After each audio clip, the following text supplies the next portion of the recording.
বিসমিল্লাহির রহমানির রহিম। আজকের এই নির্বাচনী জনসভার সম্মানিত সভাপতি, এ ভাই স্লোগান বন্ধ করতে হবে, স্লোগান বন্ধ না করলে বক্তব্য দিব না।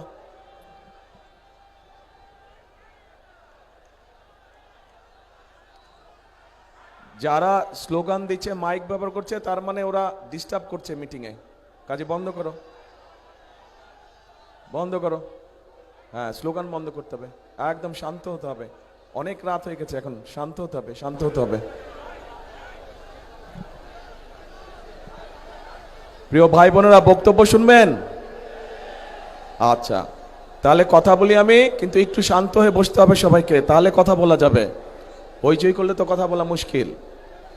এখন এই যে এখানে হাজার হাজার ভাই বোনেরা উপস্থিত আছেন, মঞ্চে দলীয় নেতা কর্মীরা আছেন, সামনে মুরব্বীবর্গ আছেন। আসসালামু আলাইকুম। আসসালামু আলাইকুম। ভালো আছেন সবাই? আচ্ছা, প্রথমেই আমি আপনাদের কাছে ক্ষমা চেয়ে নিচ্ছি, কারণ আমাদের এখানে আসার কথা ছিল 6টার সময়। আমরা এসেছি এখন কটা বাজে? 12টা বেজে গেছে না? 12টা বাজে, 12টা 12:30 বাজে বোধ নাকি? 3 মিনিট কম 12টা, 6 ঘন্টা লেগে। ময়মনসিংহ থেকে রাস্তা, শুধু আপনারা যেরকম এখানে অপেক্ষা করছেন, ঠিক সারা রাস্তা মানুষ এরকম অপেক্ষা করছিল। সকলের সাথে একটু হাত মেলে আসতে আসতে অনেক সময় লেগে গেছে, আপনাদেরও কষ্ট হয়েছে। সেই জন্য আমি সকলের পক্ষ থেকে দুঃখ প্রকাশ করছি। এখন প্রিয় ভাই বোনেরা, রাত তো অনেক হয়ে গেছে, কথা লম্বা করে লাভ নাই। এই যে গাজীপুর শিল্পনগরী, গাজীপুর আমি মনে করি শুধু শিল্পনগরী না, এটি হচ্ছে বাংলাদেশের গার্মেন্টসের রাজধানী, গার্মেন্টস নগরী বা গার্মেন্টসের রাজধানী। এখন এই গার্মেন্টসে আমাদের লক্ষ লক্ষ মা বোনেরা কাজ করে, ভাইরাও কাজ করে এখানে। এই গার্মেন্ট শিল্প কে এনেছিল এই বাংলাদেশে জানেন আপনারা? কে এনেছিল বলেন তো? জিয়াউর রহমান, শহীদ রাষ্ট্রপতি জিয়াউর রহমান এই গার্মেন্ট শিল্পকে এই বাংলাদেশে নিয়ে এসেছিলেন। তার ফলে লক্ষ লক্ষ মানুষের কর্মসংস্থানের ব্যবস্থা হয়েছে, মা বোনদের কর্মসংস্থানের ব্যবস্থা হয়েছে। এই যে বিদেশে আমাদের শ্রমিক যায়, সেই শ্রমিক পাঠানোর ব্যবস্থা কে করেছিলেন? তোমরা বসো, আমি ডাকবো তোমাদের। সেটাও শহীদ রাষ্ট্রপতি অর্থাৎ বিএনপি সরকারই করেছিল। তারপরে এই যে আজকে মা বোনরা যে ফ্রি শিক্ষা, আমাদের মেয়েরা যে ফ্রি শিক্ষা পায় স্কুলে, সেই ক্লাস 1 থেকে ইন্টারমিডিয়েট পর্যন্ত, এটা কে করেছিল বলেন তো? খালেদা জিয়া। কাজেই এখন দেখেন, এই তিনটা দিয়ে একটা জিনিস বোঝাই দিলাম আপনাদের সকলকে, পরিষ্কার হয়ে গেল যে এই দেশের খেটে খাওয়া মানুষের জন্য যদি কোনো দল কাজ করে থাকে, সেটা বিএনপি একমাত্র করে থাকে। প্রিয় ভাই বোনেরা, আগামী 12 তারিখে নির্বাচনে বিএনপি ইনশাল্লাহ জয়ী হলে পরে আমরা অনেকগুলো পরিকল্পনা নিয়েছি। তার মধ্যে একটি পরিকল্পনা হচ্ছে, এই যে যেমন গার্মেন্ট শিল্প আছে, এই গার্মেন্ট শিল্পের মতো নতুন আরো আমরা শিল্প আনবো, যেখানে আমাদের আরো বেশি সংখ্যক মা বোনেরা কর্মসংস্থানের ব্যবস্থা হবে, যেখানে আমাদের তরুণ ভাই বোনেরা সেখানে কর্মসংস্থানের ব্যবস্থা করতে হবে। নতুন শিল্প আমরা এই দেশে নিয়ে আসব, যেখান থেকে আবার দেশে আরো বেশি বিদেশে রফতানি হবে। এখন শুধু সেটাই নয়, আমরা এই যে লক্ষ লক্ষ মা বোনেরা আছে, এই মা বোনদের কথা চিন্তা করে আমরা আরেকটি পরিকল্পনা গ্রহণ করেছি। এই খেটে খাওয়া মানুষদের জন্য, যেই মারা খেটে খায়, কষ্ট করে সারাদিন পরিশ্রম করে, সেই মায়েদের জন্য আমরা দলমত নির্বিশেষে প্রত্যেকটি মায়ের জন্য, বিশেষ করে খেটে খাওয়া মা যারা, তাদের জন্য আমরা একটি কার্ড দিব, যেটির নাম ফ্যামিলি কার্ড। এবং সেইখানে সেই কার্ডের মাধ্যমে আমরা প্রত্যেকটি মায়ের পরিবারের কাছে সরকারের পক্ষ থেকে একটি সহযোগিতা পৌঁছে দিতে চাই, যেন মাস শেষে তাদের কষ্ট কিছুটা কম হয়। কেমন লাগলো পরিকল্পনা? আচ্ছা, এছাড়াও গাজীপুরের বিভিন্ন জায়গায় বহু মানুষ আছেন যারা চাষাবাস করে না? চাষাবাস করে মানুষ, বহু কৃষক আছে। এই কৃষক ভাইদেরকে আমরা সহযোগিতা করতে চাই, এবং সেই জন্য কৃষক ভাইদের জন্য আমরা একটা কৃষক কার্ড তৈরি করেছি, যেই কার্ডের মাধ্যমে আমরা কৃষক ভাইদের কাছে সহযোগিতা পৌঁছে দেব, যাতে করে কৃষক ভাইদের উপকার হয়। এর বাইরে আমরা শুধু গাজীপুর জেলার জন্য, এই যে গাজীপুর, এই গাজীপুরের জন্য আমরা কতগুলো চিন্তা ভাবনা করেছি এই এলাকার মানুষের বিভিন্ন সমস্যার কথা চিন্তা করে। যেমন আপনাদের এইখানে জয়দেবপুর রেল ক্রসিং এর উপরে একটা ওভারপাস নির্মাণ করা, যেটা এখন তলে দিয়েছে, যেটা নির্মাণ করলে আপনাদের এখানে যে বিআরটি প্রকল্প আছে এইটা বাস্তবায়ন করে এই যে যানজট, অসহ্য যানজট, এই যানজট যাতে দূর হয়, আপনারা যাতে সহজে চলাফেরা করতে পারেন, ইনশাল্লাহ এইটা আমরা বাস্তবায়ন করব।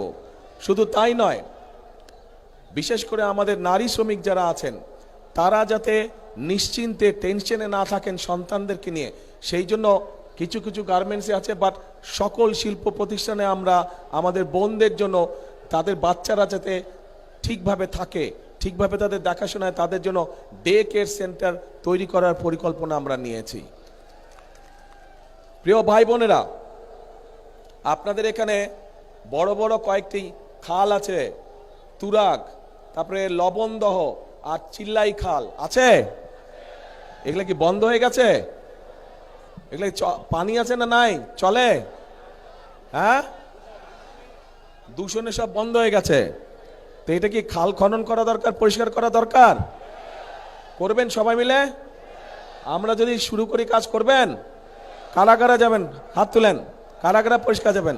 ঠিক আছে, ইনশাল্লাহ 12 তারিখে ধানের শীষকে যদি বিজয় করে নিয়ে আসেন, এই তিনোটাকে দূষণ মুক্ত করব আমরা, তিনোটা খালকে পুনর্খনন করব আমরা, যাতে এখান দিয়ে পরিষ্কার পানি চলাচল করতে পারে। ইয়েস, লাগা লাগা ধান লাগা। প্রিয় ভাই বোনেরা, আপনাদের এখানে শ্রমিক ভাইদের জন্য আমরা আমাদের একটি পরিকল্পনা আছে যে তাদের আবাসনের সমস্যা আছে, বিরাট সমস্যা আছে আবাসনের, তাদেরকে স্বল্প মূল্যে যাতে থাকার ব্যবস্থা করা যায় সেটিরও একটি পরিকল্পনা আছে আমাদের শ্রমিক ভাইদের জন্য। এখন এই যে এই পরিকল্পনাগুলো আমরা গ্রহণ করেছি, এই পরিকল্পনাগুলোর পাশাপাশি আমরা নারীদের জন্য ফ্যামিলি কার্ড, কৃষক কার্ড করছি কৃষকদের জন্য।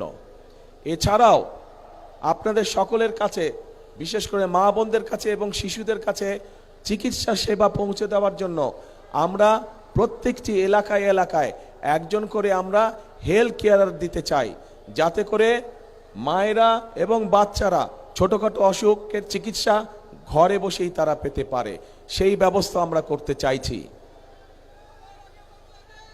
বুঝলাম তো সবার আগে বাংলাদেশ, কিন্তু আমার পরিকল্পনাগুলো ভালো লাগলো না, খারাপ লাগলো, কিছু কয়ও না, বুঝিও না। ঠিক আছে পরিকল্পনাগুলা? তো এগুলা কাম করা যায়? আচ্ছা, তো করা গেলে বলবেন তো ভাই, কি বলছি না বলছি, ভালো লাগলো না লাগলো বলবেন তো, নাহলে কেমন করে বুঝবো? এখন প্রিয় ভাই বোনেরা, কিন্তু এই কাজগুলো যদি আমাদেরকে করতে হয়, এই কাজগুলো যদি আমাদেরকে করতে হয়, তাহলে তো কি করতে হবে? এই কাজগুলো যদি বাস্তবায়ন করতে হয় বিএনপিকে, তাহলে আপনাদের কি করা লাগবে? হ্যাঁ, ধানের শীষকে জয়যুক্ত করা লাগবে। দাঁড়ান তো, প্রার্থী কারা কারা আছেন দাঁড়ান, আপনারা আমাদের গাজীপুরের প্রার্থী সামনে আসেন, এখানে এই পাশে দিয়ে দাঁড়ান, আমার ডান সাইড দিয়ে দাঁড়ান সকলে। জি, সবাই ডান পাশ দিয়ে দাঁড়ান, দাঁড়াও। আরে কি কনফিউজ ব্যাপারে, দাঁড়াও না এখানে। এদেরকে চিনেন? এদের সবার হাতে আমরা ধানের শীষ দিয়েছি, কিন্তু এই যে যেই কাজগুলো বললাম, এই কাজগুলো যদি আপনাদের উপকারে লাগে মনে করেন, তাহলে এই মানুষগুলোকে ধানের শীষ দিয়েছি, এই ধানের শীষকে জয়যুক্ত করতে হবে, এই মানুষগুলোকে জয়যুক্ত করতে হবে। পারবেন কি? পারবেন? হ্যাঁ, এদেরকে জয়যুক্ত করতে হবে।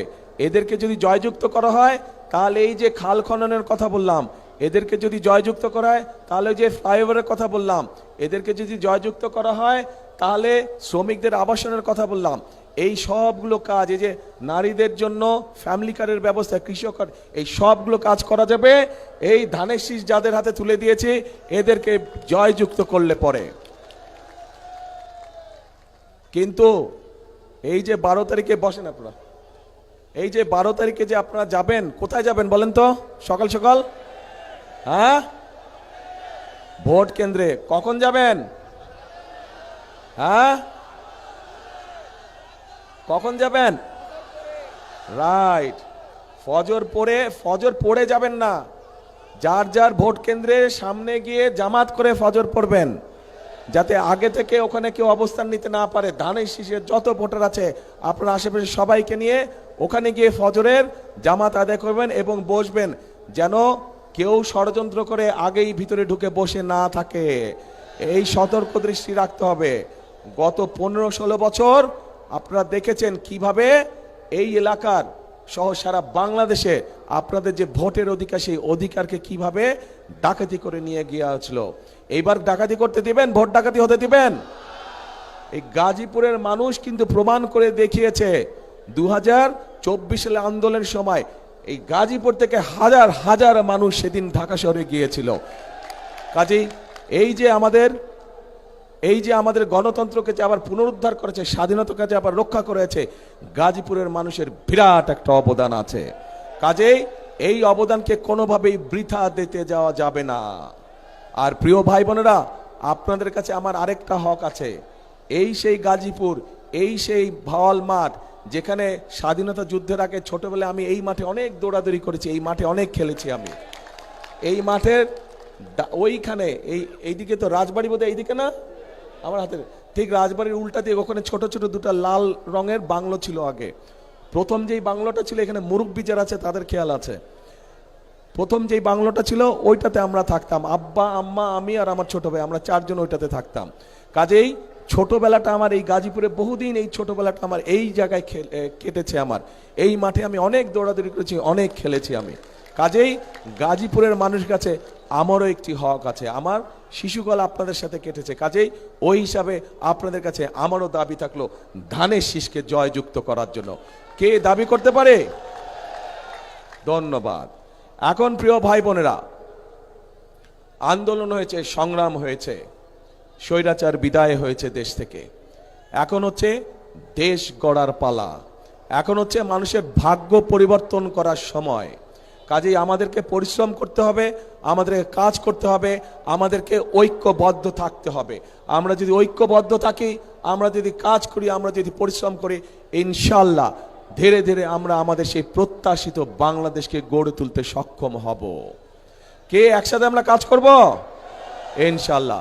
সেজন্যই আমি বলি, সেজন্যই আমি একটি কথা বলি, করব কাজ, কে করব কাজ, গড়ব দেশ।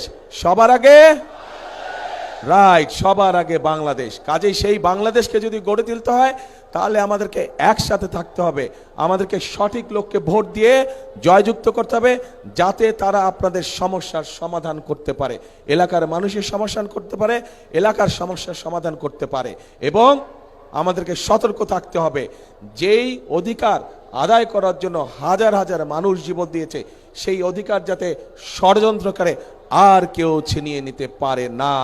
এই ব্যাপারে আমাদেরকে সতর্ক থাকতে হবে, সজাগ দৃষ্টি রাখতে হবে। প্রিয় ভাই বোনেরা, ইনশাল্লাহ খাল খনন কর্মসূচিতে আপনাদের সাথে আবারও ইনশাল্লাহ দেখা হবে, কিন্তু সেটা 12 তারিখের পরে। আপনারা ধানের শীষকে জয়যুক্ত করলে এই পরে ইনশাল্লাহ আমরা খাল খনন শুরু করব। দেখা হবে আপনাদের সাথে খালের মধ্যে, ঠিক আছে ইনশাল্লাহ। আল্লাহ হাফেজ। বাংলাদেশ জিন্দাবাদ, বাংলাদেশ জাতীয়তাবাদী দল জিন্দাবাদ। আসসালামু আলাইকুম।